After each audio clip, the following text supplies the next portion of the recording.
കൃഷിയെ പരിപോഷിപ്പിക്കാതെ മാനവരാശിക്ക് നിലനിൽപ്പില്ലെന്ന് ഖദർ അവാർഡുകൾ വിതരണം ചെയ്തുകൊണ്ട് Malayalam communications limited chairman Mammootty പറഞ്ഞു.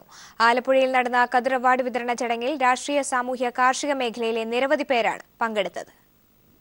ഖദർ അവാർഡ് വിതരണ ചടങ്ങ് അക്ഷരാർത്ഥത്തിൽ കേരളത്തിന്റെ കാർഷിക മേഖലയെക്കുറിച്ചുള്ള സംവാദവേദിയായി മാറി.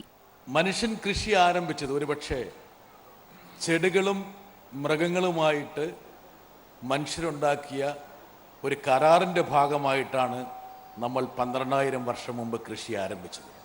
12,000 വർഷങ്ങൾക്ക് ശേഷം ആ കരാർ പ്രകാരം കൃഷി നടത്തുന്ന അപൂർവം ആൾക്കാരിൽ ഒരാളാണ് സാക്ഷാൽ മമ്മൂക്ക.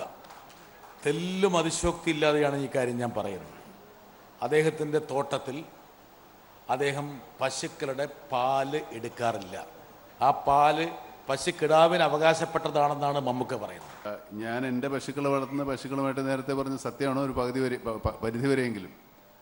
കുറച്ച് പുല്ല് കിട്ടാനുള്ള സ്ഥലമുണ്ട്, അവിടെ നിന്ന് പുല്ലുമേയാൻ വിടും. നമ്മൾ പശുവിനെ കറക്കാറില്ല, പശുവിനെ കുളിപ്പിക്കാറില്ല, അതിനൊന്നും ഒരു മരുന്നും ആവശ്യമില്ല. സാധാരണ കാട്ടിൽ വളരുന്ന പശുക്കളെ പോലെ ഒരു കുഴപ്പമില്ലാതെ നല്ല ആരോഗ്യവാന്മാരായും സുന്ദരികളും സുന്ദരന്മാരുമായിട്ട് പശുക്കളും കാളകളും ഒക്കെ ഇവിടെ വളരുന്നുണ്ട്. അവരുടെ ചാണകവും മൂത്രം മാത്രം അവരറിയാതെ നമ്മൾ അടിച്ചു മാറ്റുന്നത് മാത്രമേ ഉള്ളൂ. വേറെ അവർ നമ്മളുമായിട്ടുള്ള എഗ്രിമെൻ്റ് അതാണ്. അതുപോലെ തന്നെ നേരെ കളയുടെ കാര്യം പറഞ്ഞത് ശരിയാണ്. കള നെല്ലിന് മുകളിൽ വളരുന്നത് വരെ നമ്മൾ സഹിക്കും. അതിന് മുകളിൽ വളർന്നാൽ മാത്രമേ കളയാവുന്നുള്ളൂ.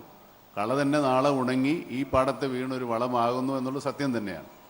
അപ്പോൾ അങ്ങനെയൊക്കെ അങ്ങനെ ആലോചിക്കുന്ന ഒരു കർഷകനാണ് ഞാൻ. അല്ലാതെ ഒരുപാട് കെമിക്കൽസോ അല്ലെങ്കിൽ രാസവളങ്ങളോ ഒക്കെ ഉപയോഗിച്ച് നമ്മുടെ നാട്ടിൽ ഒരുപാട് ഉൽപ്പാദനം ഉണ്ടാക്കി പണ്ട് കാണുന്നതിനേക്കാൾ ഒരുപാട് പഴങ്ങളും പച്ചക്കറികളും ഒക്കെ നമുക്ക് പിന്നീട് ഉണ്ടായിട്ടുണ്ട്. ഒരു മരത്തിലുണ്ടാകുന്നതിനേക്കാൾ ഉണ്ടാകാവുന്നതിനേക്കാൾ കൂടുതൽ പഴങ്ങൾ ഉണ്ടാകുന്നതാണ് ഈ കാലത്ത്. പക്ഷെ അതൊക്കെ എങ്ങനെ ഉണ്ടാകുന്നു എന്നുള്ളത് കൂടെ നമ്മൾ ആലോചിക്കണം. ആ വഴിക്കും ചിന്തിക്കാവുന്നതാണ്.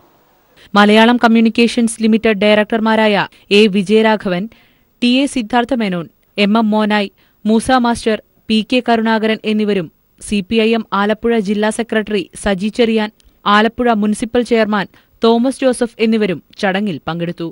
News bureau, Alappuzha.